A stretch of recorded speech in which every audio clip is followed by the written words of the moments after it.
வணக்கம். உரையாடல் நிகழ்ச்சிக்கு வரவேற்கிறோம். இன்றைய உரையாடல் நிகழ்ச்சியில நிறைய சிறப்பு விருந்தினர்கள் வந்திருக்காங்க. அதாவது இப்போ இணையத்துல வைரலா போய்கிட்டு இருக்கக்கூடிய கிம்ச்சி தோசா அப்படிங்கிற ஆல்பமினுடைய என்டையர் டீமே வந்திருக்காங்க. அவங்கள வார்ம் வெல்கம் பண்ணிடலாம். நிறைய சுவாரஸ்யமான விஷயங்கள்லாம் கேட்டு தெரிஞ்சுக்கலாம். வணக்கம். வணக்கம்மா. எப்படி இருக்கீங்க? நல்லா இருக்கும். சூப்பர். உங்களை ப்ரொமோஷன்ல சந்திக்கிறதே பெரிய விஷயமா இருக்கு. அதுலேயும் முக்கியமாக ஆரி சாரை பிடிக்கவே முடியல சார். நாங்கள் எங்கே உங்களை பார்க்குறது, எங்கே தேடுறது அப்படின்னு இருக்கு. அவ்வளோ சீன்லாம் இல்லை. இல்லை எங்களுக்கு அது சீன் தான் சார். அந்த வகையில் இப்போது கிம்ச்சி தோசா அப்படிங்கிற ஆல்பம் ரிலீஸ் ஆகியிருக்கு. நல்ல ஒரு பிளாட்ஃபார்மில் ரிலீஸ் பண்ணியிருக்கீங்க. சியர்ஸ் மியூசிக்கில் இப்போது வைரலாக போய்கிட்டு இருக்கு. நீங்கள் சார்கிட்டேருந்து ஸ்டார்ட் பண்ணிடலாம் அப்படின்னு நினைக்கிறேன். ஃபஸ்ட்டு போனீங்கன்னா ஆக்டர், அப்புறம் பார்த்தீங்கன்னா ஆங்கராகவும் இருந்துகிட்ருக்கீங்க. இணையத்தில் நிறைய விஷயங்கள் பண்ணிகிட்ருக்கீங்க, நல்ல விஷயங்கள் பண்ணிகிட்ருக்கீங்க. இப்போது ஆல்பம் சாங்லேயும் நம்ம பண்ணலாம் அப்படிங்கிறது. ஒரு ஆக்டராக இருந்துட்டு இது பண்ணலாம் இது பண்ணக்கூடாதுன்னு சில ரெஸ்ட்ரிக்ஷன்ஸ் முன்னாடி இருந்துச்சு. இப்போ அதை பிரேக் பண்ணி நிறைய விஷயங்கள் பிளாட்ஃபார்மில் வந்துருச்சு. அதை மையமாக வச்சு தான் நீங்களும் கிம்ச்சி தோசாவில் கமிட் ஆனீங்களா? நம்மளாம் வேலைன்னு வந்துட்டால் வேலைக்கார மாதிரி எந்த வேலைக்கு கூப்பிட்டாலும் கிளம்பி போகணுங்கிற முடிவுக்கு வந்தாச்சு. ஸோ அதனால் இந்த பிளாட்ஃபார்ம் அந்த பிளாட்ஃபார்ம் எந்த பிளாட்ஃபார்மாக இருந்தாலும் நாம் நடிக்கணுங்கிற ஆசையோடு தான் சினிமாவுக்கு வந்தோம். இதெல்லாம் முன்னாடி சினிமாவுக்கு நான் வந்த புதுசில் இந்த தாட்லாம் இருந்துச்சு. டிவிக்கு போனால் நமக்கு வாய்ப்பு கொடுக்க மாட்டாங்க, ஸோ அதனால் கரெக்டான ரோல்ஸ் பண்ணணும். ஒரு ரோல் பண்ணால் அதே மாதிரி திருப்பி கூப்பிடுவாங்க, டைப் காஸ்டிங், இந்த மாதிரி நிறைய இஷ்யூஸ் இருந்தது. பட் இப்போது அந்த பவுண்ட்ரிஸ்லாம் நிறையா நமக்கு உடஞ்சிருச்சு. ஸோ அதனால் இன்றைக்கி இவ்வளோ காம்படிஷனில் நமக்கு வேலை வருதுங்கிறதே பெரிய விஷயம். நமக்கு நம்மளை தேடி ஒரு 2 வேலை வருது, நம்ம அதை செய்கிறதுக்கான இடத்துல இருக்கோங்கிறதே ஒரு பெரிய டஃபஸ்ட் ஆப்பர்ச்சுனிட்டி. ஸோ அதனால் எதெல்லாம் நமக்கு பிளாட்ஃபார்ம் புதுசாக வருதோ அதில் நம்மளுடைய ஃபேஸ் இருக்கணுங்கிறதுங்கிறது சந்தோஷமான விஷயம் தானே. நம்ம ஒர்க் ஒரு இடத்துல இருக்குது. ஓகே, முன்னாடி கமல் சார் எப்போயோ சொன்னார் ஓடிடி பிளாட்ஃபார்ம்லாம் வரப்போகுது, படம் ரிலீஸ் பண்ணும்போது அப்போ பெரிய எதிர்ப்பு இருந்தது. இப்போ வீட்டில் உட்காந்து எல்லோரும் படம் பார்க்குறோம், இப்போ மொபைலில் பார்க்குறோம், மினி ஸ்டோரிஸ் வந்துருச்சு, ஸோ மினி வெப் சீரிஸ் வந்துருச்சு. அது வேறு மாதிரி பரிணாமங்கள் வந்துகிட்டே தான் இருக்குது. ஸோ எல்லா இடத்துலையும் நம்ம இருக்கணும் அப்படிங்கிறத வாய்ப்பு வரதை பயன்படுத்திக்கணும். கண்டிப்பாக. இப்போ எல்லாமே மொபைல்லேயே பார்த்து என்ஜாய் பண்ணிடுறோம். ஸோ தேட்டருக்கு போகணும் அப்படிங்கிறத தாண்டி சூப்பர். சியர்ஸ் மியூசிக்கோடைய ஃபர்ஸ்ட் ஆல்பம் கிம்ச்சி தோசா நீங்கள் ரிலீஸ் பண்ணியிருக்கீங்க. ஃபஸ்ட்டு சியர்ஸ் மியூசிக் எப்படி ஆரம்பிக்கலாம் அப்படிங்கிற ஒரு தாட் வந்துச்சு. ஃபர்ஸ்ட் ஆல்பமாக கிம்ச்சி தோசாவை நீங்கள் எப்படி டிசைட் பண்ணீங்க? ஆல்பம்லேயும் நிறைய தோசை சுட்டிருக்கீங்க. ஸோ சியர்ஸ் பொறுத்த வரைக்கும் ஆல்ரெடி வா தமிழாவா ப்ரொடக்ஷன்ஸ் சியர்ஸ் ப்ரொடக்ஷன்ஸ் மூலமாக வா தமிழாவா ஷோ பண்ணிட்டு இருந்தோம். சியர்ஸ் என்டர்டைன்மெண்ட்டில் வா தமிழாவா ஷோ ஆல்ரெடி 1.5 இயர்ஸாக பண்ணிகிட்டு இருக்காங்க. ஸோ இப்போது our producer had a vision like இது மாதிரி independent songs பண்ணலாம் as a production. அப்படி தான் இனிஷியலி எவ்ரிதிங் ஸ்டார்டட். பட் இந்த 3-4 months டைம்லைனில் நாங்கள் நிறையா டிஸ்கஸ் பண்ணி இண்டிபெண்டன்ட் சாங்ஸோட like understanding the vision she had to make global songs, இதெல்லாம் எப்படி ஆயிடுச்சுன்னா ஒரு சாங்கில் ஸ்டார்ட் பண்ணது அப்படியே ஒரு மியூசிக் லேபிளாக அந்த விஷன் அப்லிஃப்ட் ஆயிடுச்சு. ஸோ இல்லைனா இது கிம்ச்சி தோசை ஒரு ஸ்டாண்ட் அலோன் ஒரு சாங் ஒரு ஆல்பமாக தான் ரிலீஸ் ஆயிருக்கும். பட் ஆனால் the gap for the independent artist what we have இந்த சிஸ்டம் இருக்குல்ல. ஸோ எல்லா மியூசிக் லேபிள்ஸும் பார்த்தீங்கன்னா they are releasing movie songs and independent songs. அது எக்ஸ்ட்ராவாக ஒரு அடிஷ்னல் ஃபேக்டராக இருக்குது. Exclusively for independent songs we wanted to do something whereas to already people are in the industry, but ஆனால் இன்னும் நிறைய ஆர்டிஸ்ட்டுக்கு ஆப்பர்ச்சுனிட்டி கிடைக்காம ஒரு கேப் இருந்துக்கிட்டே தான் இருக்குது. பிகாஸ் அவ்வளோ டேலண்ட்ஸ் நம்ம தமிழ்நாட்டில் வந்துக்கிட்டே தான் இருக்காங்க டெய்லி, ரைட்? ஸோ அதுக்கு இப்போது நம்ம என்ன ஆஃபர் பண்ணலாம்? அதே நேரத்தில் ஒரு மியூசிக் வீடியோஸ் நிறைய பேர் பண்ணாலும் ஒரு குளோபலி ரெக்கக்னைஸ்ட் மியூசிக் வீடியோஸாக ஒரு ஸ்டாண்டர்ட் செட் பண்ணுற மாதிரி how we can curate things அப்படின்ற ஒரு ஆன்சர் தான் சியர்ஸ் மியூசிக் அண்ட் அதோட ஒரு first product kimchi dosa. Okay, super. Kimchi dosa taste பண்ணணும் அப்படிங்கிறது ரொம்ப ஆசையாகவும் இருந்துச்சு. ஏன்னா நீங்கள் அதை ப்ரிப்பேர் பண்ணதாக இருக்கட்டும், அதுக்கு நிறைய பேர் ப்ரொமோஷன் பண்ணதாக இருக்கட்டும், செஃப் தாமு சார்லாம் காம்படிஷன் அப்படிங்கிற அனௌன்ஸ்மெண்ட்லாம் விட்டுருந்தாங்க. அந்த ப்ராசஸ் எப்படி அமைஞ்சது? ஸோ கிம்ச்சி தோசை அப்படின்னு வந்தோடனே இதில் தான் ஆரி ப்ரோட ஸ்டோரியும் இருக்குது. ஸோ என்னென்னா கிம்ச்சி தோசை அப்படின்னோன்னா ஃபர்ஸ்ட் ஸ்கிரிப்டிங் பண்ணும்போது என்ன பிளான் வச்சுருந்தோன்னா, ஆப்வியஸாக ஒரு ஃபுட் டிஷ் அப்படின்னு சொல்லி வந்தோடனே எங்களுக்கு தாமு சார் மைண்டில் இருந்தார். ஸோ அந்த தோசை ரிவீல் பண்ணுறதுக்கு வந்து நாங்கள் தாமு சார் தான் ஃபஸ்ட்டு ஒரு மாதிரி ஃபிக்ஸ் பண்ணி ஒரு பிளான் இருந்தது. But later on he could not come. அந்த ஒரு செனாரியோவில் தான் எங்களோட ப்ரொடக்ஷன் ப்ராசஸில் ஸ்டார்டிங்லேருந்தே one of the backbone of Cheers மியூசிக்னா Aari bro. So you are supporting ஸ்டார்டிங்லேருந்தே அந்த ஒரு நரேஷன் இருந்தது. எல்லாமே கன்ஸ்ட்ரக்ட் பண்ணது. ஸோ ஸ்டார்டிங்லேருந்தே அந்த ஒரு சப்போர்ட் இருந்தது. பட் அந்த ஒரு சுச்சுவேஷன் தாமு சார் வர முடியலன்னொன்னே ஒரு ½ அன் ஹவரில் நாங்கள் பிளான் பண்ண விஷயம் தான் ஆரி ப்ரோவோட என்ட்ரி. ஸோ பர்பஸ் நீடட் அப்படின்ற ஒன்று இருக்குல்ல, தானாகவே இது எலிவேட் ஆச்சு. அதான் பிளான் பண்ணி பண்ணது சில விஷயங்கள், அப்புறம் இந்த ஆல்பத்துக்குன்னு தானாக அமைந்த விஷயங்கள்ன்றது வந்து சில விஷயங்கள். இது எல்லாமே எலிவேட் ஆனது தான் கிம்ச்சி தோசை. சில பேரை ஸ்கெட்ச் போட்டு தூக்குவோம், சில பேர் வாண்டடாக வண்டியில் ஏதோ வந்து வாண்டெலாம் வண்டியில் ஏற்றுவாங்களா, அந்த மாதிரி தான், அந்த மாதிரி ஏற்றியாச்சு. இருந்தாலும் அது ஒரு சக்ஸஸாக அமைஞ்சிருக்கு அப்படிங்கிறது. நீங்கள் கேட்டீங்களே உங்களுக்கு கண்டே பிடிக்க முடியல, கண்டே பிடிக்கும், நாங்கள் கண்டுபிடிச்சி வச்சுருக்கோம் பார்த்தீங்களா. அங்கே தான் இருந்தார், வாணி நீங்கள் ஏன் சும்மா பார்த்துட்டு இருக்கீங்க, வாங்க ஜாயின் ஆகிட்டு. அதான் வந்து கோட்லாம் போட்டு விட்டு பாருங்க, பயங்கரமாக இருக்காரு. Super super. அசோசியேட் டைரக்டராக இதில் நீங்கள் ஒர்க் பண்ணியிருக்கீங்க அண்ட் வந்து நிறைய சாங்க்கு வந்து கொரியோகிராஃபராக வந்து ஒர்க் பண்ணியிருக்கீங்க. இதில் ஒர்க் பண்ணியிருக்கீங்க அப்படிங்கும்போது நீங்கள் இதில் எப்படி வந்து மாட்டினீங்க அப்படிதான் கேட்கணும். எப்படி மாட்டினீங்க? மாட்டினது வந்து ஃபர்ஸ்ட் அதான் சியர்ஸ் மியூசிக் ஆரம்பிக்கும் போது தி டான்சர்ஸ் கிளப் டிடிசி நாங்கள் எல்லாருமே இருக்கிற பாட்டு அதுதான் உள்ளே இப்போது ஃபுல்லாக எடுத்து பண்ணுற மாதிரி டிரெக்ஷன்லேருந்து கொரியோகிராஃபிலேருந்து. ஸோ இப்போ நம்ம ரொம்ப நாளாக அதே கொரியோகிராஃபி சர்க்கிளில் சுற்றுறோமே, சரி நம்மளும் இதில் கொஞ்சம் ட்ரை பண்ணலாம் அப்படின்னு சொல்லிட்டு தான் இது ஒர்க் பண்ண ஆரம்பித்தோம். ஏன்னா மொத்தமாகவே எங்கள் டீம் தான், எங்களுக்கு தெரியும் டைரக்டரும் எங்களோட டீம் தான். ஸோ அசோசியேட் டைரக்டர் நம்ம இப்போ ஹெல்ப் பண்ணால் நம்மளுக்கு இன்னும் ஈஸியராக இருக்கும். டைரக்டர்கிட்டேருந்து இப்போ நம்ம கொரியோகிராஃபரும் நம்ம டீம் தான். எல்லாருமே நம்ம இப்போ ஒன்றா ஒர்க் பண்ணும்போது நம்மளோட தெரிஞ்சவங்களோட ஒர்க் பண்ணால் நம்மளுக்கு இன்னும் ஒர்க் இன்னும் ஃபாஸ்டராக நடக்கும். அவங்களுக்கு என்ன வரும் என்ன வராது எல்லாமே தெரிஞ்சு இன்னும் நல்லா பண்ண முடிஞ்சது kimchi dosa. Okay okay super. Kimchi தோசையிலேருந்து கொஞ்சம் ஆரி சார் பக்கம் போகலாம் அப்படின்னு நினைக்கிறேன். ஆரி சாரை வந்து ரசிகர்கள், உங்களுக்கு வந்து ரசிகர்கள் சைடோட இது தெரியுதா என்னன்னு தெரியல, உங்ககிட்ட நிறைய பேர் கேட்டிருக்காங்க, நீங்களும் வந்து மென்ஷன் பண்ணியிருக்கீங்க, எங்களுக்கு நெடுஞ்சாலையோடைய ஆரி தான் வேணும்ப்பா அப்படின்னு கேட்குறாங்க. எப்போ அந்த மாதிரி ஒரு சப்ஜெக்டுக்குள்ளே வருவீங்க அப்படின்னு எதிர்பார்ப்புகள் நிறைய இருக்கு. வரிசை அப்போ பார்த்தீங்களா? கேட்குதா சார் உங்களுக்கு? நல்லா கேட்குது. ஆக்சுவலாக எங்கே போனாலும் நெடுஞ்சாலமாக ஒரு படம் பண்ணுங்கன்னு கேட்குறாங்க. ஏன்னா ரஸ்டிக்கான ஒரு ஃபிலிம் வந்து 12 வருஷத்துக்கு மேலே ஆச்சு. இப்போவும் எனக்கு ரீசெண்டாக பிளேலிஸ்ட்டில் வந்து தாமிரபரணி சாங் இருக்குது, திருப்பும் அந்த மாதிரி ஒரு படம் கொடுங்கன்னு கேட்குறாங்க. புஷ்பா வந்து நிறைய பேர் அந்த டைமில் சார் இது புஷ்பாவோட ஒரு லார்ஜர் வெர்ஷனாக தான் வந்து நெடுஞ்சாலையோட லார்ஜர் வெர்ஷனாக தான் புஷ்பா இருக்குது, நீங்கள் ஏன் நெடுஞ்சாலை பண்ணக்கூடாதுன்னு கேட்குறாங்க. நானும் கிருஷ்ணா சார் அதான் கேட்டுட்ருக்கேன், நெடுஞ்சாலை பார்ட் 2 எழுதுங்க பண்ணிடலாம். எவ்வளோ ஃபிலிம்ஸ் வந்து பார்ட் 2 வருது? இல்லை எழுதிட்டுருக்காரு. ஹோப்ஃபுல்லி அது நெக்ஸ்ட் இயர் நடக்கலாம். பட் அதுக்கு முன்னாடி நெடுஞ்சாலை மாதிரி. கண்டிப்பா. ஏன்னா நாங்க முந்தைய இன்டர்வியூல பார்த்து நீங்க எதுவுமே சொல்லலையே. ஆமாம் சூப்பர். ஸோ அவர் நிறைய கதை எழுதிட்டுருக்காரு. நான் இதையும் எழுதுங்க சார், அது நெக்ஸ்ட் இயர் நம்ம அதுக்கு தகுந்த மாதிரி ஒர்க் அவுட் பண்ணுவோன்னு சொல்லியிருக்கேன். சார் ஓகே எழுதுறேன்னு சொல்லியிருக்காரு. இப்போது நிறைய ஆடியன்ஸஸ் வந்து அடுத்த படம் என்ன பண்ணுறீங்க அப்படிங்கிற ஒரு கொஸ்டின்ஸ் இருக்குது. ஸோ இப்போ ஒரு 4 படம் இருக்குது. ஸோ மெயின் 4th ஃப்ளோர் அடுத்த படம் ரிலீஸ் ஆகுது. ஸோ நானும் தரன் தான் சேர்ந்து பண்ணுறோம். ஸோ தரன் அதில் மியூசிக் பண்ணுறாரு, பெரிய மனசு பண்ணி அவர் வந்து ஆடலை. ஸோ அதனால் மியூசிக் வந்து எக்ஸ்ட்ரா நிறையா பண்ணியிருக்காரு. ஒரு 3 சாங் அண்ட் ஒரு கிளைமேக்ஸ் பிஜிஎம்லாம் ரொம்ப பியூட்டிஃபுல்லாக பண்ணியிருக்காரு. ஸோ அந்த படம் ரிலீஸ்க்கு ரெடியாக இருக்குது. ஸோ அது வந்து எப்படின்னா ஒரு kind of supernatural thriller மாதிரி ஒரு ஃபிலிம் வந்து it's come out really well. So அதுதான் அடுத்த ரிலீஸு. ஸோ அதுக்கடுத்து வந்து நானும் ஹன்சிகா ஒரு படம் பண்ணுறோம், மேன் ஒரு ஃபிலிம் வந்து அது ஃபஸ்ட் டைமாக ஆன்டகனிஸ்ட் பண்ணுறேன் ஆக்சுவலாக. ஸோ அது வந்து முதல்ல வில்லனாக நடிக்கிறது வந்து எனக்கே கொஞ்சம் புது அனுபவமாக தான் இருந்தது. ஸோ அது வந்து ஈகோர் அவர் டைரக்ட் பண்ணியிருக்காரு. So Romeo Juliet and 96 producer Nandagopal sir வந்து அது ப்ரொடக்ஷன் பண்ணியிருக்காங்க. ஸோ அதுவும் முடிஞ்சு போஸ்ட் ப்ரொடக்ஷன் போயிட்டுருக்கு. ஸோ அடுத்தது கோலி சோடா 3. ஸோ அது வந்து Tamil and Telugu, so bilingual. So அதுவும் முடிஞ்சிருச்சு. ஸோ டிசம்பர் ரிலீஸ் அது பிளான் பண்ணியிருக்காங்க. ஸோ அடுத்தது ஒரு பயோபிக் பண்ணுறேன், அது சேரன் சாரோட. ஸோ இதுதான் ஜேர்னி.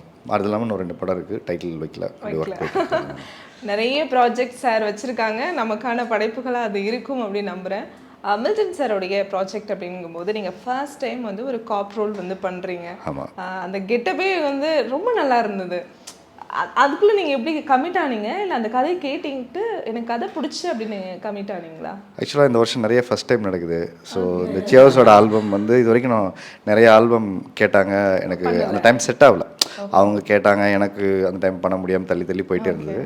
பட்டு தள்ளி தள்ளி போனால வண்டியில் அள்ளி போட்டு ஒரு பாட்டை எடுத்து முடிச்சிட்டாங்க. ஸோ சியர்ஸ்க்கு ஐ ஷுட் தேங்க் சியர்ஸ் மியூசிக்கு. ஸோ அது மாதிரி இப்போது ஃபஸ்ட் டைம் காப் ரோல் வந்து எக்ஸ்க்ளூசிவாக பண்ணணும்னு ரொம்ப நாளாக எனக்கு காப் ரோல் பண்ணணும்னு ஆசை. ஆக்சுவலாக நான் படிக்கிற காலத்தில் எனக்கு போலீஸ் ஆகணும்னு ஆசை. ஏன்னா நான் ஃபிட் பாடி பில்டிங் ட்ரைனிங் அதெல்லாம் பண்ணதுனால அது ஆசை இருந்தது. நம்ம அப்புறம் 10 அதுக்கு மேலே போகல. ஸோ அதனால் அட்லீஸ்ட் சினிமாலேயாவது ஒரு காக்கி சட்டையை போட்டுருவோம் அப்படிங்கிற ஒரு விஷயம் வந்து வெயிட் பண்ணிகிட்டு இருந்தேன். நிறைய கதை அது மாதிரி வந்து செட் ஆகலை, தள்ளி தள்ளி போயிட்டு இருந்தது. அப்புறம் திடீர்னு மில்டன் சார் கூப்பிட்டாரு, எப்படி பாருங்க நல்லா இருக்கேன். ஏன்னா அவரோட நான் ஃபஸ்ட்டு படம் வந்து நான் ஒர்க் பண்ண ஃபஸ்ட்டு படம் வந்து ஆட்டோகிராஃப். ஸோ சேரன் சாரோட அப்போது நான் வந்து பாடி ஸ்கல்ப்டராக சேரன் சாருக்கு அந்த படம் ஃபுல்லாக ஒர்க் பண்ணேன். அந்த உடல் ரீதியான மாற்றங்களுக்காக அந்த கதைக்கு தகுந்த மாதிரி ஆளை ட்ரான்ஸ்ஃபார்ம் பண்ணுறது என்னோடய வேலை. ஸோ அப்போ எனக்கு ஒரு பழக்கம், கேரளா ஷெட்யூல் எல்லான்ட்டு. அப்புறம் அடிக்கடி பார்ப்பாரு, எல்லாம் பேசுவார். ஒரு ஃப்ளைட்டில் வந்து மீட் பண்ணோம். இப்போ ஏய் என்னடா ஆளே மாறிட்டேன், பயங்கரமாக மோல்ட் ஆகிட்டேன் நீ, அப்போ இருந்த மாதிரி இல்லை அப்படின்னு. ரொம்ப வருஷம் சார் திடீர்னு அப்போ பார்த்தாரு வந்து அப்படின்னு சொல்லிட்டு நான் கூப்பிட்றேன் அப்படின்னு சொல்லிட்டு போனார். நான் கிண்டல் பண்ணேன், என்ன சார் படம் பண்ணுறீங்க, எங்களெல்லாம் கூப்பிட மாட்டேங்கிறீங்க அப்படின்னு சொல்லி வச்சு கலாச்சிருந்தேன். நீங்களாம் பெரிய ஹீரோ பெரிய ஆர்டிஸ்ட் தான். ஏய் அப்படி இல்லைடா, நான் வந்து ஞாபகம் இல்லை, இப்போ ஓகே டச்சில் வேறு இல்லை, சரி நான் கூப்பிட்றேன்னு சொல்லிட்டு போனார். அப்புறம் திடீர்னு ஒரு நாள் ஃபோன் பண்ணார், இந்த மாதிரி கோலிசோடா 3 பண்ணிகிட்ருங்க, ஒரு ரோல் இருக்குது நீங்கள் பண்ணுறீங்களா அப்படின்னு கேட்டார். ஒரு காரில் ஒரு 15 நிமிஷம் கேட்டார். ஸோ பண்ணேன். ஃபஸ்ட்டு சொல்லிட்டேன் பண்ணுறேன்ட்டு. ஏன்னா அவர் மேலே எனக்கு I have very high regards and we have very good rapport. நிறைய பேசிக்க மாட்டோமே தவிர, பட் சில பேர் நம்ம ரொம்ப ஓன் பண்ணியிருப்போம்ல, அந்த மாதிரி மில்டன் சார் கேட்டால் நம்ம என்ன அன்கண்டிஷனலாக போகிறதுன்னு இருக்கலாம். அந்த மாதிரி இருக்குது, பண்ணலாம் சார் ஒன்றும் பிரச்சனை சொல்லிட்டு அப்புறமா தான் கதை சொன்னார். ஸோ இந்த மாதிரி ஒரு ரோலு ஐரிஷ்னு ஒரு கேரக்டர் இருக்குது. ஸோ ரொம்ப இம்பார்ட்டண்ட்டான ஒரு ரோல் ஆக்சுவலாக. ஏன்னா இந்த பக்கம் சுனில் சார் இருக்கார், இந்த பக்கம் பரத், இந்த பக்கம் நீங்கள் அப்படிங்கும்போது எனக்கு 3 காம்போ இங்கிட்டு இருப்பாங்க. அப்புறம் அந்த பசங்க எல்லாம் இருக்காங்க, எல்லாம் பால்டப்பா, அதுக்கப்புறம் ஜெஃப்ரி, அதுக்கப்புறம் கிஷோர், இந்த மாதிரி நிறைய பெரிய கேங் இருக்குது. அமுகாமிராமி நிறையா இருக்காங்க. ஸோ சரிங்க சார் நம்ம பண்ணலாம், 2 ஷேட் இருக்குனாரு. So will do it sir அப்படின்னு சொல்லிட்டு தான் அப்படி ஆரம்பித்தோம். ஓகே, அந்த யூனிஃபார்ம் போட்டதும் உங்களுக்கு என்ன ஃபீல் வந்துச்சு? என்ன ஃபீல் வந்துச்சு? ஏன்னா நம்ம ரியல் லைஃப்பில் அப்படி ஆகணும்னு ஆசைப்படுறோம். ஆமாம்மா, இறங்கி ரோட்டில் யாரெல்லாம் வந்து அநீதி பண்ணுறாங்க, யாரெல்லாம் வந்து வயலட் பண்ணுறாங்க, இது மாதிரிலாம் ஒரு ஃபீல் வரதான் செய்யும். சட்டை போட்டதுக்காக சட்டப்படி நடவடிக்கை எடுக்க முடியாதுல்ல. பட் அந்த ஃபீல் ஒரு மிடுக்கான. ஆமாம்மா, அது ஒரு ஃபீல் இருக்குது. அது ட்ரெஸ் போடும்போது ஒரு ஃபீல் இருக்குல்ல, அது எப்பவுமே கொஞ்சம் ஸ்பெஷலாக கெத்தா. நிறைய நம்ம ஃப்ரெண்ட்ஸ் இருக்காங்க. ஸோ அவங்களெல்லாம் பார்க்கும்போது இந்த ட்ரெஸ் நமக்கு வாழ்க்கையில் போட்டுட்டு ஒரு வேலை பண்ணணும்னு ஆசைப்பட்ட ஒரு ட்ரெஸ்ஸு. அதை அட்லீஸ்ட் நடிக்கிற வாய்ப்பு கிடைச்சது. I should thank rough note productions and Milton sir. Super, ரொம்ப நல்லா வந்திருக்கு படம். ஓகே, வெயிட் பண்ணுறோம். தரன் சார் வந்து இப்போ இங்கே இல்லை, பட் அவர் தான் இதில் வந்து ஒரு மெயினான ஒரு ரோல் பண்ணியிருக்காரு, ஒரு ப்ளே பண்ணியிருக்காரு அப்படின்னு சொல்லணும். அவரை பற்றி சொல்லுங்கள். தரன் ப்ரோவோட எங்களுக்கு அதான் ஒரு 4-5 ப்ராஜெக்ட்ஸ் அவரோட நாங்கள் கண்டினியூஸாக ஒர்க் பண்ணிட்டு தான் இருக்கோம். ஸோ அதுக்கப்புறம் இதுக்கு கிம்ச்சி வந்து ஒன் ஆஃப் த ப்ராஜெக்டாக வரும்போது ஆரி ப்ரோ சிரிக்கிறாரு எனக்கு அந்த கதை. ஓகே, ஸோ ஆமாம் அதுதான் ஃபில் இன் த பிளாங்க்ஸ் வந்து ஆரி ப்ரோ ஃபில் பண்ணிப்பார். ஓகேவா? ஓகே, நாங்களும் வேணா கொஞ்சம் ஃபில் பண்ணிக்கிறோம், சொல்லுங்க. தரன் முக்கியமான ரோல் பண்ணியிருக்காருன்னு சொன்னீங்க.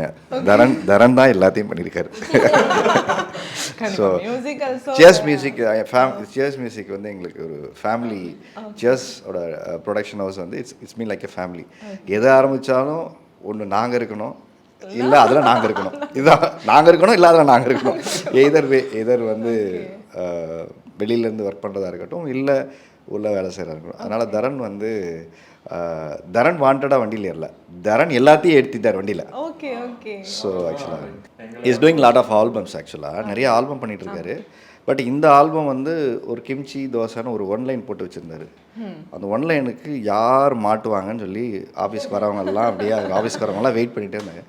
அந்த டைம் மேம் வந்து ஒரு ஆல்பம் ஆரம்பிக்கலாம், சியர்ஸ் என்டர்டைன்மெண்ட் முடிச்சுட்டு ஓகே நம்ம சாங் சைடு போகலாம். ஸோ அவங்களுக்கு ஒரு பெரிய விஷன் இருக்குது. சியர்ஸ் மியூசிக் ஆல்பமாக இன்றைக்கி லேபிளாக வந்திருக்கு. பட் இது எப்படி ஸ்டார்ட் ஆச்சுன்னா, நம்ம ஏன் ஒரு ஆல்பம் பண்ணக்கூடாது, நிறைய இன்டர்நேஷ்னல் ஆல்பம் வருது, தமிழ்லேயும் அந்த கல்ச்சர் எமர்ஜ் ஆகிட்டு இருக்கு. ஸோ அந்த வேக்கம் ஸ்பேஸை ஃபில் பண்ணுற மாதிரி ஒரு சாங் பண்ணலாம் அப்படின்னு தான் ஆரம்பித்தாங்க. ஸோ அந்த ஆளை தான் பிடிச்சி உள்ள தூக்கி போட்டாச்சு. கிம்ச்சி தோசை அவங்களுக்கு பிடிச்சிருந்தது, அப்புறம் அது ஒரு பாட்டாக மாறிச்சு. ஸோ ஒரு சின்ன ஒரு சாங்காக தான் அது அப்படியே டெவலப் ஆச்சு. அப்புறம் பார்த்தா அது வளர்ந்து வளர்ந்து பெருசாச்சு. டிடிசி உள்ளே வந்தாங்க, அப்புறம் இவங்களோட ஐடியாஸ் உள்ள நிறைய இன்புட் வந்தது. அப்புறம் அந்த சாங்க்குன்னு ஒரு விஷுவல் கண்டென்ட் க்ரியேட் பண்ணோம், அதில் ஒரு ஸ்டோரி க்ரியேட் பண்ணோம். அப்புறம் ஒரு அது காதல் அப்படிங்கிறத வந்து தரன் கிரியேட் பண்ணார் அந்த காதலை. ஏன்னா அவர் ஒரு காதல் மன்னன். ஆமாம், தரன் பார்த்தீங்கன்னா ஆமாம் சரி, காதல் மன்னன் அந்த மீனிங்கில் சொல்ல, அவரோட பாட்டுகள் எப்போவுமே ஒரு காதல் மன்னன் கேட்குறவங்களுக்கு இனிமையாகவும் ஒரு லவர் பாயாக இன்னும் இருக்கார். அவருக்கு இண்டஸ்ட்ரிக்கு வந்து ஒரு 15-18 வருஷம் ஆச்சு. இன்னும் பார்த்தீங்கன்னா ஸ்கூலுக்கு போகிற பையன் மாதிரியே இளமையோடயே இருக்கார். அதான் நான் கேட்டேன், உங்கள் இளமையின் ரகசியம் என்னன்னு கேட்டேன். அவர் உங்களை பார்த்து கேட்டிருப்பாரு. ஆமாம், மாற்றி மாற்றி கேட்டுக்க வேண்டியதான். வயசானவங்களாம் அப்படி தான் பேசிக்கணும். ஸோ அதனால் அவரை கேட்கும்போது தான் சொன்னார், ப்ரோ நமக்கெல்லாம் கல்யாணம் ஆயிடுச்சு, அது வீட்டிலேருந்து வெளில நம்ம ரூமை விட்டு வெளில வந்தோன்னே மறந்துடணும். ஏன்னா பாட்டு போட முடியாது ப்ரோ, வயசாகிடுச்சுன்னா நம்ம பாட்டில் தெரியக்கூடாது. அதனால் always young and feel and love அப்படிங்கிறது தான். ஏன்னா கொரியாவுக்கு கனெக்ஷன் கொடுக்கணுங்கிற ஐடியாவில் தான் அந்த பாட்டே போட்டார். ஸோ நிறைய அவரோட பெரிய ஒரு ஏக்கம் என்னென்னா, ரீசெண்ட் டைமில் நம்ம ஊர் பொண்ணுங்கள்லாம் எப்படி கொரியா பாய்ஸை லைக் பண்ணலாம், அதே மாதிரி கொரியன் கேர்ள்ஸ் எல்லாம் நம்ம ஊர் பாய்ஸை லைக் பண்ணணும். அப்போது ஒரு இண்டோ கொரியன் கல்ச்சரை க்ரியேட் பண்ணுவோம், அப்போ கொரியன் ஆளை இறக்குவோம். ஸோ அங்கே பாட்டை கேட்க வைப்போம் அப்படிங்கிற ஒரு ஃபியூஷன் முயற்சி தான் அதோட ஆராவை வச்சு. அப்புறம் தோசையை சுட்டு எங்கே பிறந்தோம் முக்கியம் இல்லை, எங்கே வளர்ந்தோம் முக்கியம் இல்லை. எதுக்கு இந்த வரி வச்சிங்கன்னு அதான் கேட்டேன். இது எதுக்கு இதை வச்சிங்க, எங்கே பிறந்தோம் முக்கியம்னு. நீ எங்கே கொரியாவில் வேணால் பிறந்திருக்கலாம், நானும் இந்தியாவில் பிறந்திருக்கலாம், தமிழ்நாட்டில் இருக்கலாம், எப்போ வேணால் கல்யாணம் பண்ணிக்கலாம், எப்போ வேணால் சேர்ந்துக்கலாம். ஒரு கிராஸ் ஓவர் கல்ச்சரை நீங்கள் வந்து மைண்டில் வச்சு நீங்கள் வந்து இந்த பாட்டு பண்ணியிருக்கீங்க அப்படின்னு கேட்டேன். இல்லை, அவரு கல்யாணம் பண்ணிக்கிறதுக்கு இல்லை, ஆமாம் அவங்க ஒய்ஃப் பார்த்துட்டு தப்பாக நினச்சிக்க போகிறாங்க. யங்ஸ்டர்ஸ் வந்து யார் வேணால் நீங்கள் இந்த உலகத்தில் யாரை வேணால் நீங்கள் கல்யாணம் பண்ணிக்கலாம். அது கொரியன் பாய்ஸாக இருக்கலாம், நம்ம தமிழ் பாய்ஸாக இருக்கலாம். ஸோ அந்த ஒரு பெரிய நோக்கத்தோட அவர் வந்து ஆமாம் இந்த உயரிய நோக்கத்தோடு இந்த ஒரு பாட்டு வந்து உருவாக்கப்பட்டது. ஒரு ஃபன் அண்ட் எனர்ஜெட்டிக். ஸோ அப்படி தான் ரவிவர்மன் சார் உள்ளே வந்தார், அப்படி தான் முத்துராஜ் சார் உள்ளே வந்தார். பண்ணிவிட்டு மேம்கிட்ட டிஸ்கஸ் பண்ணிட்டு இருக்கும்போது ரவிவர்மன் சார் பண்ணால் நல்லாயிருக்கும்னு நான் சொன்னேன். கேட்டுப்பாரு பண்ணுவாரா அப்படின்ட்டு. ஸோ அப்போ அவரு கேட்டுட்டு அவர் உள்ளே வந்தார். ஸோ அவரோட விஷுவல் வந்து பார்த்தீங்கன்னா எக்ஸ்ட்ரா நிறையா அவர் பண்ணியிருக்காரு. ஆக்சுவலாக அந்த லைட்டிங், கலர்ஸு, அதுக்கப்புறம் ரூபனோட எடிட்டிங் ஃபேபுலஸாக ரூம் பண்ணியிருந்தார். ஸோ ஆல் டெக்னீஷியன்ஸ் வந்து ஆல்ரெடி தேவர் அச்சீவ்ட் இந்த ஃபிலிம் இண்டஸ்ட்ரி. ஸோ அவங்க யாரும் நம்ம சொல்லிக்க தேவையில்லை. பட் அவங்களுக்கு இந்த சாங் என்ன நீடுன்னு நினச்சில்ல, அதுதான் அவர் ரவிவர்மன் சார் கேட்டார். பாட்டு நான் கேட்குறேன், பிடிச்சிருந்தா தான் பண்ணுவேன் அப்படின்னாரு. ஸோ அப்புறம் நீ எனக்கு நோ சார் வந்து என்னை ஃபோர்ஸ் பண்ணக்கூடாது, ஓகேவா அப்படின்னாரு. ஸோ அப்படியே வந்தார், மேம் மீட் பண்ணார். ஸோ அப்புறம் வந்து பாட்டு பண்ணலான்னு முடிவு பண்ணிவிட்டு கலக்கிட்டார் அவர். ஸோ முத்துராஜ் சாரும் அவரோட set and production designing it was fabulous. So அந்த கிம்ச்சி தோசைக்குள்ளே கிம்ச்சியை உள்ளே வச்சாங்கல்ல, அப்படி தான் இந்த பாட்டுக்குள்ளே தோசைக்குள்ளே எதை வைக்கலான்னு முடிவு பண்ணும்போது கடைசியாக ஆரி வைக்கலான்னு முடிவு பண்ணி தான் இந்த பாட்டு பேக் பண்ணிட்டாங்க. ஏன்னா செஃப் தாமு சார் பண்ண வேண்டிய கெஸ்ட் ரோல் அன்னைக்கு அவர் வரல, அவருக்கு உடம்பு சரியில்லை, நான் வர முடியலன்னு சொல்லிட்டாரு. அதனால் அவர் ஸ்பாட்டில் ரவிவர்மன் சார் டென்ஷன் ஆகிட்டார். என்னப்பா அந்த நல்ல ஒரு ஸ்பெஷல் கெஸ்ட் வச்சுருந்தீங்க, திடீர்னு மாற்றிட்டீங்க, இப்போ அந்த செக்மெண்ட்டை தூக்கலான்னு பிளான் பண்ணாங்க. அப்புறம் அவர் ரவி சார் ஒத்துக்கல, அது நல்ல செக்மெண்ட்டு, அது அந்த இடத்துல ஒரு ரிலீஃப் இருக்கும், அது ஏன் நம்ம தூக்கணும் அப்படிங்கும்போது யாராவது உங்களுக்கு தான் தெரிஞ்ச இண்டஸ்ட்ரியில் ஹீரோ இருப்பாங்களா, யாரையாவது ஒருத்தர் கூப்பிடுங்க அப்படின்னு சொல்லி கேட்டுட்டு இருந்தார். என்ன ஷூட்டிங் போயிட்டு இருக்கு, இப்போ போய் யாரை ஃபோன் பண்ணி யாரை கூப்பிடுவாங்க அப்படின்வாங்க. அப்புறம் வந்து நல்ல டான்ஸர் தெரிஞ்சவராக இருக்கணும், பிரபுதாயோட நல்லா டான்ஸ் ஆட தெரிஞ்சவராக ஒருத்தர் வேணும்னு அனுஷா ரொம்ப நேரம் அங்கே வந்து பேசிகிட்டே இருந்தாங்க. எல்லாருக்கும் போட்டி போடுற அளவுக்கு டான்ஸ் ஆடணும், இங்கே இண்டஸ்ட்ரியில் யார் இருக்கா, ஒரே ஆள் ஆரி தான் அப்படின்னு செட் பண்ணி அப்படிலாம் கூப்பிடுவாங்கன்னு நினச்சோம். ஆமாம்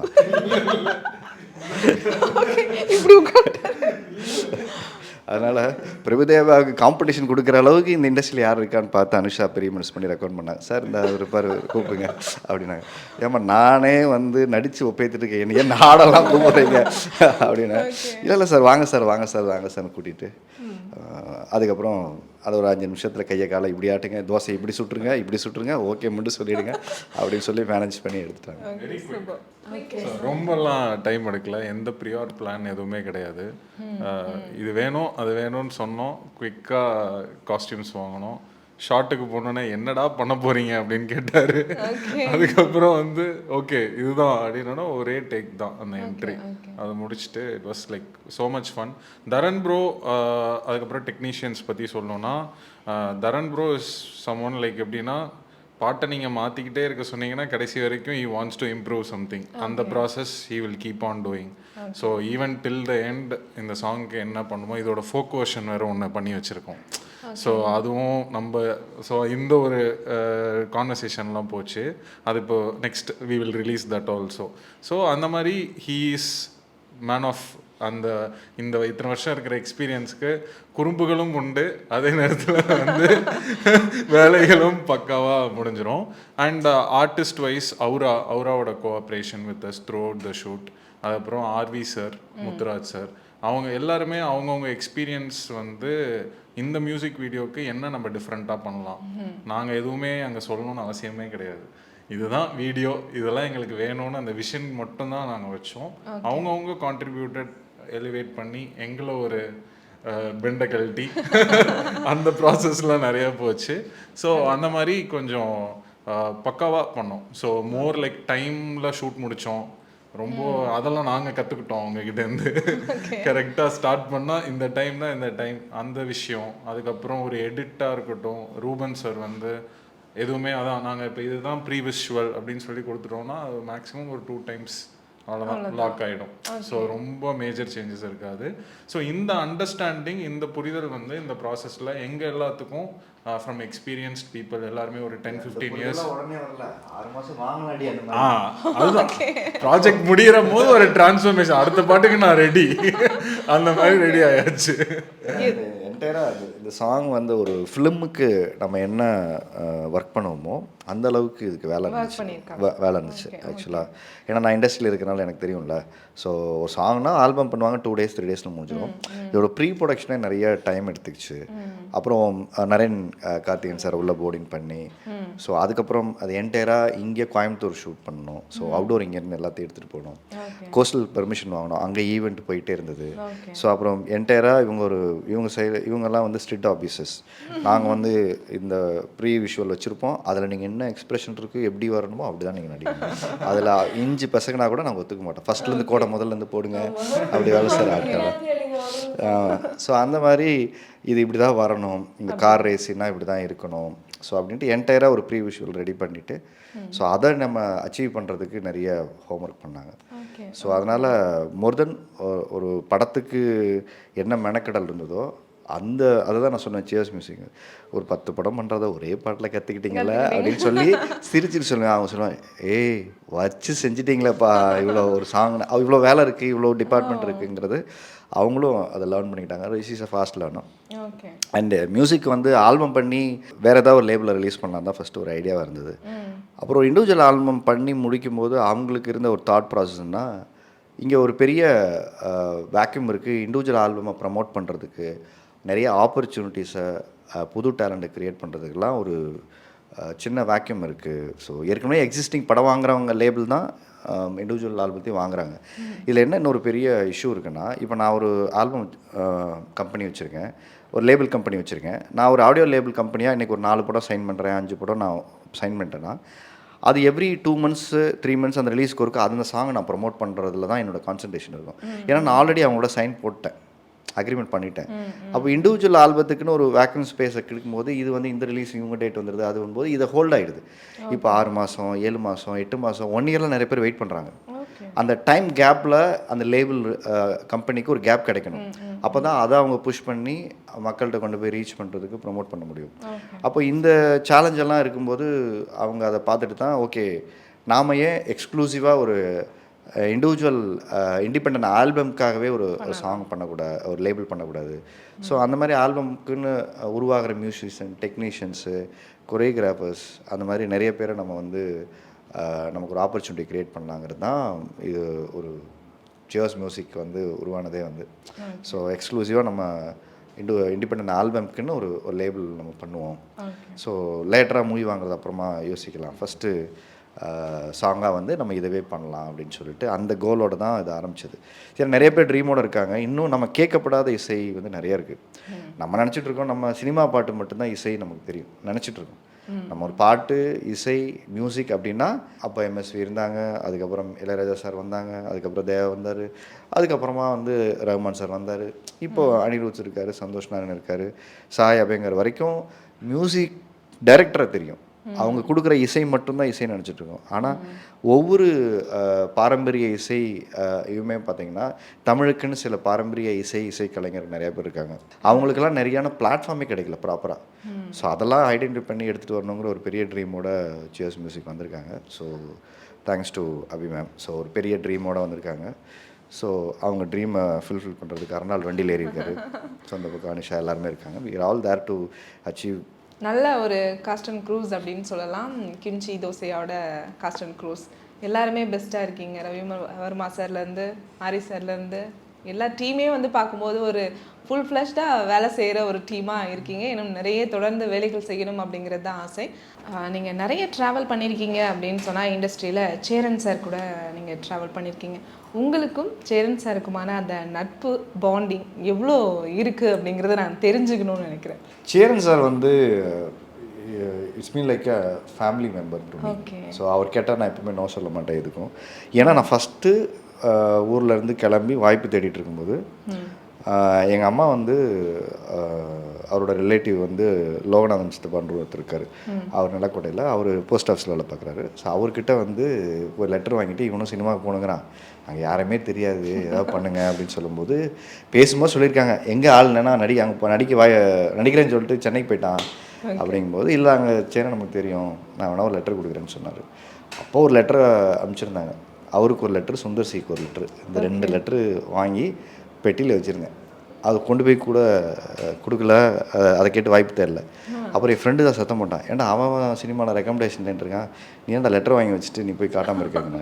ஏய் என்னடா லெட்டர்லாம் பார்த்துட்டு யாராவது வாய்ப்பு கொடுப்பாங்க, இது ஏதோ அவங்க ஆசைக்கு அனுப்பிச்சிருக்காங்க அப்படின்னு சொல்லிட்டு நான் வச்சுட்டேன். இதெல்லாம் பார்த்துட்டு யார் வாய்ப்பு கொடுப்பாங்க, நம்ம போய் அவங்களை ஃபோர்ஸ் பண்ணுற மாதிரி இருக்குன்ட்டு.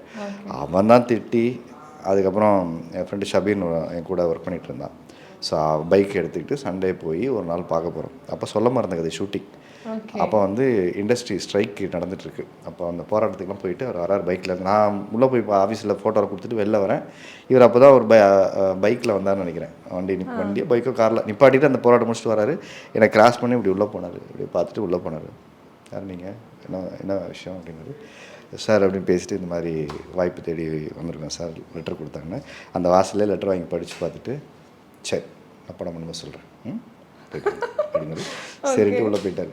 ஸோ அதுக்கப்புறம் ஃபாலோ பண்ணி அதுக்கப்புறம் ஆட்டோகிராஃப் பண்ணும்போது ப்ரொடியூஸ் பண்ணுறாரு, அவரே பண்ணுறாருன்னு போது தான் அப்போ வாய்ப்பு தேடி போனேன். அப்போது என்னோடய ஆல்பம் இருந்தது. அந்த ஆல்பமில் அவனும் என்னோடய ஃப்ரெண்டு எடுத்துகிட்டு போயிருந்தோம். அப்போது வெயிட்டு வந்து 6 பேக் வச்சுருந்தேன். அதுக்கப்புறம் கொஞ்சம் வெயிட் போட்டு பல்கியாகவும் இருந்தது. ஒரு 2-3 ஸ்டேஜ் இருந்தது பாடி சேஞ்சில். அதெல்லாம் ஃபோட்டோ பார்த்துட்டு, இதெல்லாம் நீங்கள் தானே அப்படின்னு கேட்டார். ஆமாம் சார், இது நான் தான் அப்படின்னு சொல்லி சொன்னேன். இது எப்படி இதெல்லாம் என்ன பண்ணுறீங்க, இதெல்லாம் எப்படி பண்ணுறீங்கன்னு கேட்டார். இல்லை சார், நான் வந்து my fitness trainer, so I use to train. So இது வந்து இப்படி குறைச்சி இதெல்லாம் பண்ணுறேன், இதெல்லாம் பண்ண முடியும், இதெல்லாம் ஓகே, எவ்வளோ நாள் ஆகும், இதெல்லாம் சும்மா டீட்டெயில் கேட்டார். அது டிபெண்ட் அப்பான் அவங்க டயட் அண்ட் அவங்க ப்ளட் டெஸ்ட்லாம் எடுத்து பார்த்துட்டு அதுக்கு பண்ணலாம் சார் அப்படின்னு. சரி காலையில் வாங்க அப்படின்ட்டு போயிட்டார். சரி நம்ம நடிக்க தான் கூப்பிட போகிறாருன்னு நினச்சி பண்ணேன். அப்போது காலையில் என்னை கூப்பிட்டு வச்சுட்டு அந்த படத்துக்கான பாடி ஸ்கல்ப்டராக வந்து என்னை அப்பாயின்ட் பண்ணார்.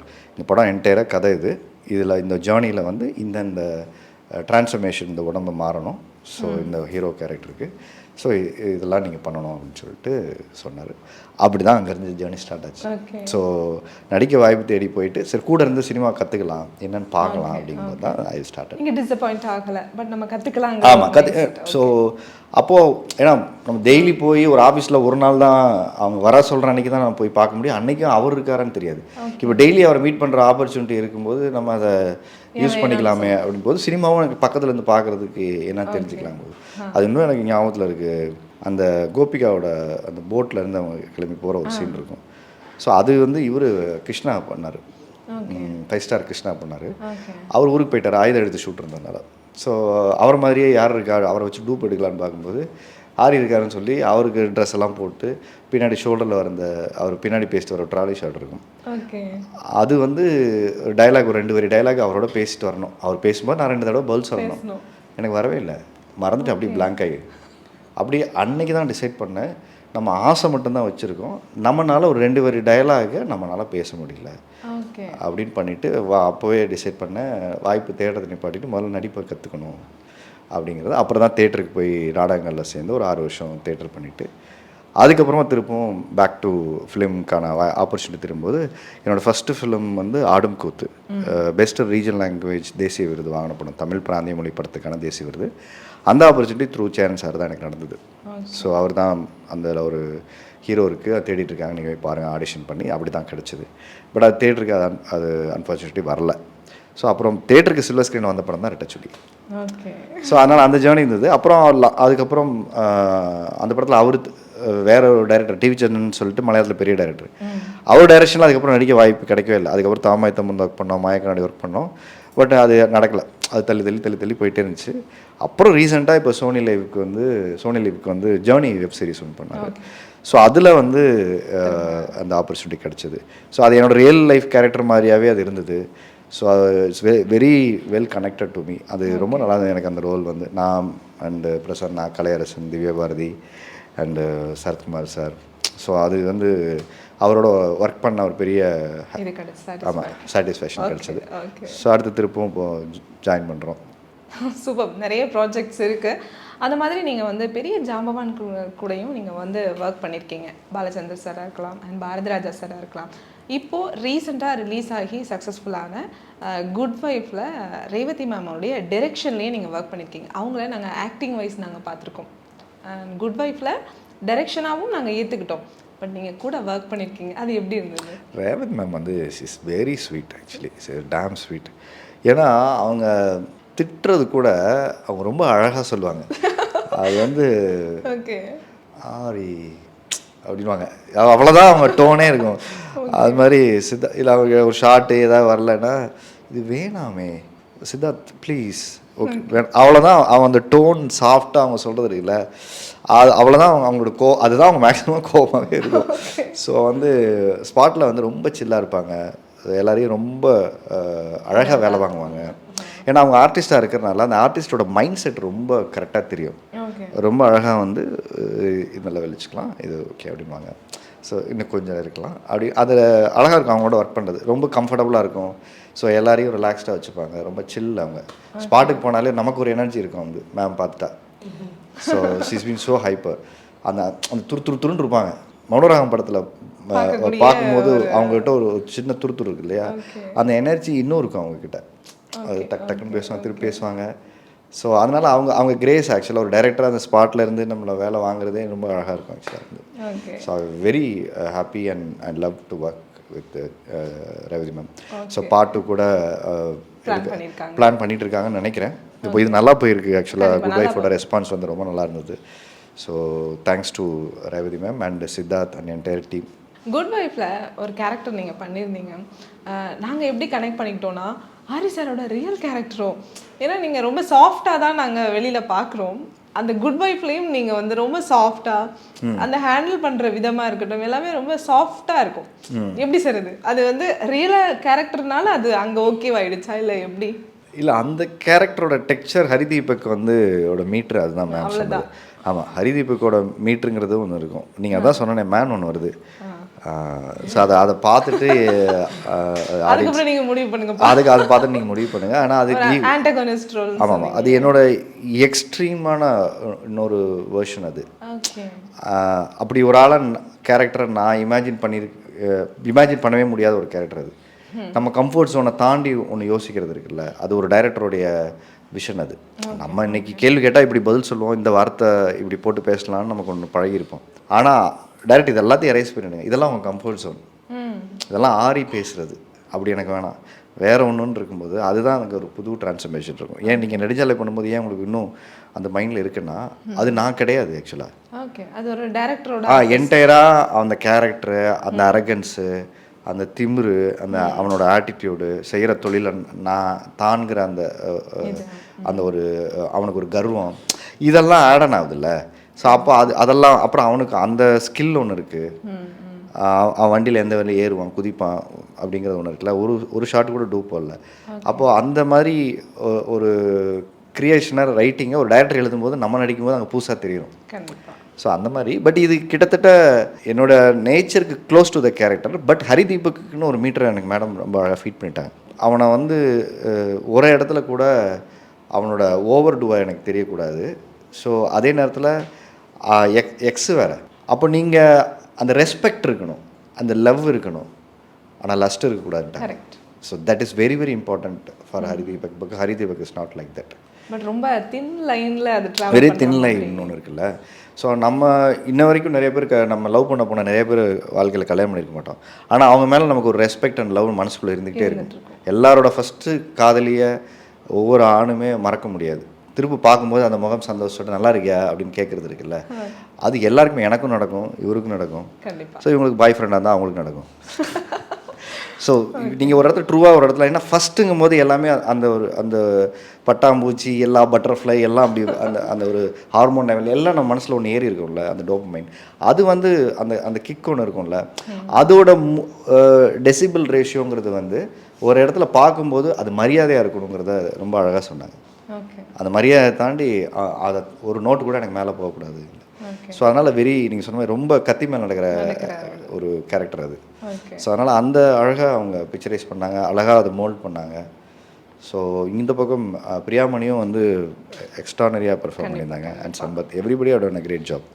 ஆரி சாரை டூ சைடாக வந்து ரசிகர்களுக்கு பிடிக்கும். என்னோட மைண்ட் தாட்டில் நான் சொல்கிறேன்.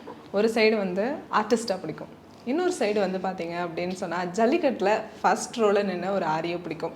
அதுவும் இப்போது என்ஜிஓவில் மாற்றுவோம் மாறுவோம் அப்படிங்கிற அந்த டேக்லைனில் ட்ராவல் பண்ணுற ஆரியை பிடிக்கும்.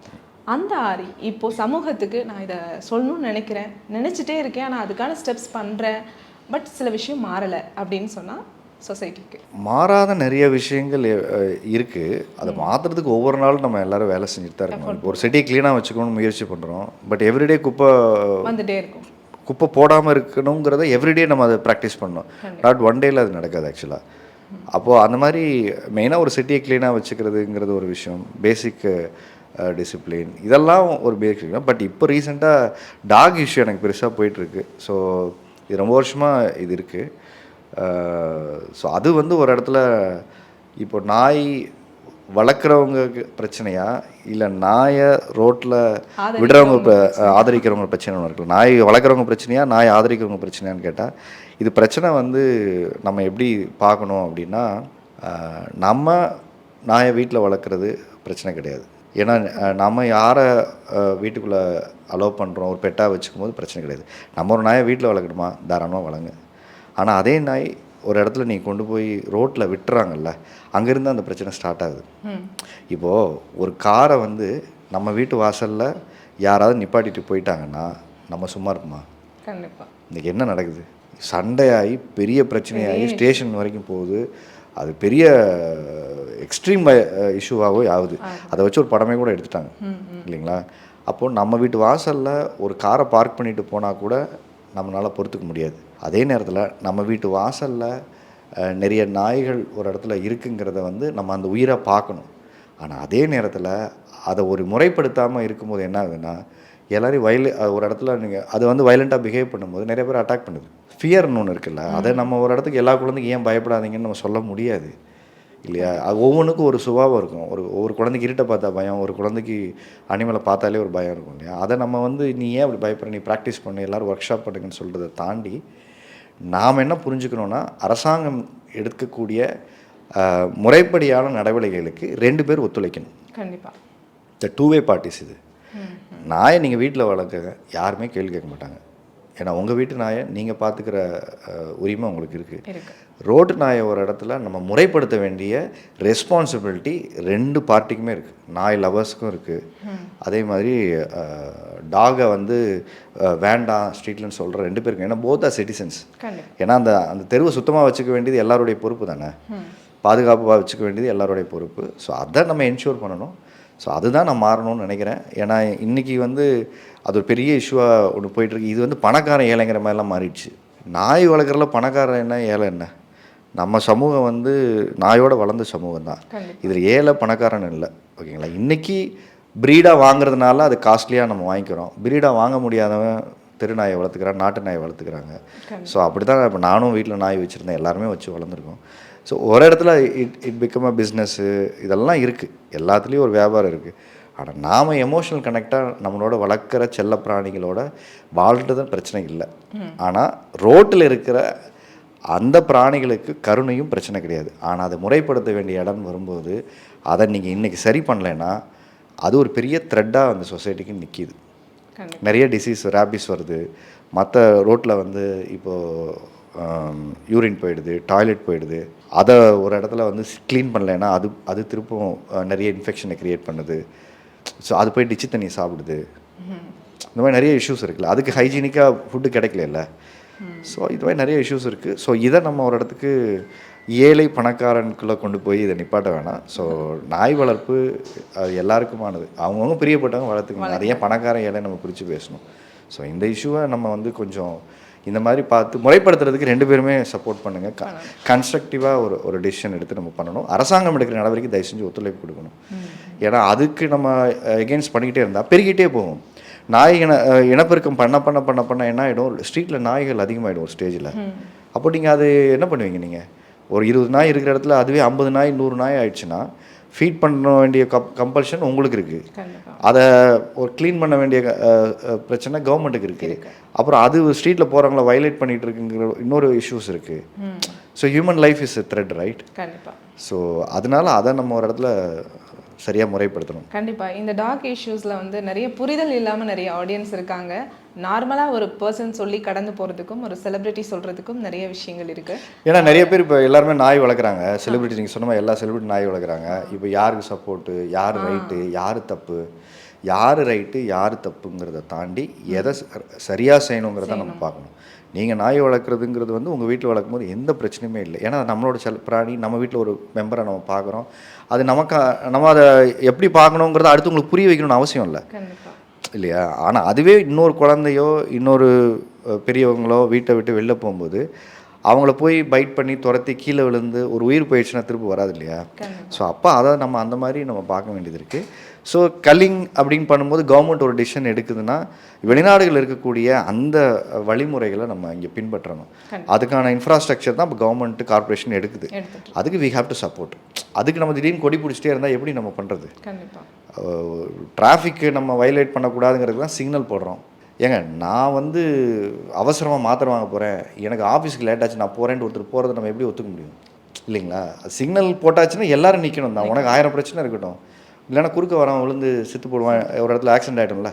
அப்போ அது மாதிரி தான் இது. இப்போ அது எல்லாருக்கும் ஒரு சிஸ்டம் இருக்கும்போது அதை ஒரு ஸ்ட்ரீம்லைன் பண்ணுறதுக்கு ஒரு கவர்மெண்ட்டு நம்ம வரும்போது அதை வந்து எமோஷனாக நீங்கள் அணுகாமல் அதை ஒரு இடத்துல கன்ஸ்ட்ரக்டிவான டிசிஷனாக பாருங்கன்னு சொல்கிறேன். நீங்கள் எமோஷனல் பண்ணும்போது என்ன ஆகும்? ஐயோ நாயை கொல்றாங்க, கரெக்டு. உங்கள் வீட்டு வளர்க்குற நாயை நம்ம கொல்லலை. ஆனால் இனப்பெருக்கம் அதிகமாகிட்டு இருக்கும்போது யாருமே தத்தெடுக்க வரல, என்ன பண்ணுறது சொல்லுங்கள்? ரோட்டில் இன்றைக்கி இத்தனை கோடி நாய்கள் இருக்குது, எல்லோரும் வீட்டில் தத்தெடுத்துட்டு போயிட்டாங்கன்னா அந்த வீட்டில் நாய் இருக்காதுல்ல. அப்போ அந்த வாலண்டியர்ஸாக வீட்டில் வச்சுக்கிறவங்க அந்த ரெஸ்பான்சிபிலிட்டி எடுத்துக்கிட்டால் இந்த பிரச்சனை இல்லையே. ரோட்டில் இருக்க நாயெல்லாம் நாங்கள் எடுத்துக்கிறோம், சாப்பாடு மட்டும் போட்டு மறுபடியும் ரோட்டில் விட்டுட்டு போயிடுறாங்க. அதுதான் பிரச்சனையாக இருக்குது. எல்லாரும் ஆளுக்கு ஒரு நாயை எடுத்துக்கோங்க இல்லையா? அதுக்கு ரெடியாக இருக்கு. ஏன்னா ஆல்ரெடி அவங்ககிட்ட 2 இருக்கும், இதை எடுத்துகிட்டு போய் வளர்த்த முடியாது. அப்போ நாய் இல்லாத டாக் லவர்ஸு இந்த முயற்சியை நீங்கள் பண்ணீங்கன்னா அந்த நாய் கொல்லப்படாமல் நீங்கள் பாதுகாக்க முடியும். அப்படி இல்லையா, வெளிநாடுகள் இருக்கிறது போக எல்லா ரோட்டில் இருக்க நாயை அவங்க எடுத்துகிட்டு போய் ஒரு கேம்பில் வச்சு அதில் யாரெல்லாம் அடாப்ட் பண்ணிக்கிறீங்களோ நீங்கள் வாங்க அடாப்ட் பண்ணிக்கோங்க. முதல்ல உங்களுக்கு அதை வளர்க்குற அளவுக்கு உங்களுக்கு வசதி இருக்கா, பொருளாதாரம் இருக்கா? இல்லைன்னா என்ன பண்ணுவான், மறுபடியும் அவன் ரோட்டில் தான் விடுவான். அப்போ எப்படி ஒரு குழந்தைய அடாப்ட் பண்ணிக்கிறதுக்கு என்ன எப்படி ஒரு சிஸ்டமேட்டிக் இருக்கோ, ஒரு நாயை அடாப்ட் பண்ணுறதுக்கும் உனக்கு என்ன பொருளாதார வசதி இருக்குது, எப்படி நீ அதை பார்த்துப்ப, அதை என்ஷூர் பண்ணி நீங்கள் அதை பண்ணும்போது உங்களுக்கு இது முறைப்படி நடக்கும். யாருமே எடுக்காத நாய்கள் யாருமே அடாப்ட் பண்ணலைன்னா அப்போ அதை என்ன பண்ணுறது அப்படிங்கும்போது அப்போ அதை கல்லிங் பண்ணணுமா, ஒரு இடத்த கருணை கொலை செய்யணுமா அப்படிங்கிற இடத்துக்கு கவர்மெண்ட் வருது. ஏன்னா அதுக்கு சாப்பாடு போட்டு ஃபீட் பண்ணோம்ல. கண்டிப்பாக. ஸோ அப்போ அதுக்கு ஒரு பொருளாதாரம் தேவைப்படுதில்ல. அப்போ அதுதான் நம்ம ஒரு இடத்துக்கு முறைப்படுத்த வேண்டியது இருக்குது. அப்போ அது எல்லாத்தையும் தூக்கி ஒரு கேம்பில் வைக்கிறீங்க, அதுக்கு நீங்கள் ஒரு ஸ்பான்சர் பணம் கொடுக்க வரீங்க, எல்லாரும் மக்கள் ஒரு பணத்தை திரட்டி நம்ம அதுக்கு கொடுக்கலாம். இப்படி கன்ஸ்ட்ரக்டிவாக ஒரு விஷயத்தை எப்படி அணுகணுமோ அப்படி அணுகுமே தவிர இது ஏழை பணக்காரன்னு கொண்டு போய் எமோஷனல் ஃபைட்டாக நமக்குள்ளே நம்ம அடிச்சுக்க வேண்டிய அவசியம் இல்லைன்னு நினைக்கிறேன். கண்டிப்பாக நீங்கள் உங்கள் சொன்ன வாய்ஸ் வந்து மக்களுக்கு ரீச் ஆகணும் அப்படிங்கிறது தான் எங்களுடைய ஆசை. அதாவது இப்போது நிறைய விஷயங்கள் வந்து சோஷியல் மீடியா பிளாட்ஃபார்ம் மூலமாக தான் மக்களுக்கு கடத்து கொண்டு போயிட்டுருக்கோம். அந்த வகையில் தான் நீங்கள் இப்போது வா தமிழா வா ஷோலையும் வந்து பண்ணிகிட்ருக்கீங்க, நிறைய நல்ல விஷயங்கள் பண்ணிகிட்ருக்கீங்க, தொடர்ந்து பண்ணணும் அப்படிங்கிறது ஆசை. அண்ட் ஷியர் மியூசிக் வந்து நிறைய ஆல்பம் சாங் ரிலீஸ் பண்ணணும், நிறைய இளைஞர்களுக்கு வாய்ப்பு கொடுக்கணும் அப்படிங்கிறது தான் ஆசை. Anusha, Arnold and Aari sir எல்லாருக்கும் best wishes. Kimchi dosa Korean மட்டும் இல்லை, இன்னும் இந்தோ அப்படின்னு சொல்லி ட்ராவல் ஆகணும் அப்படிங்கிறது என்னுடைய ஆசை, கலைஞர் செய்திகளுடைய ஆசை. Best wishes. Thank you so much. Super.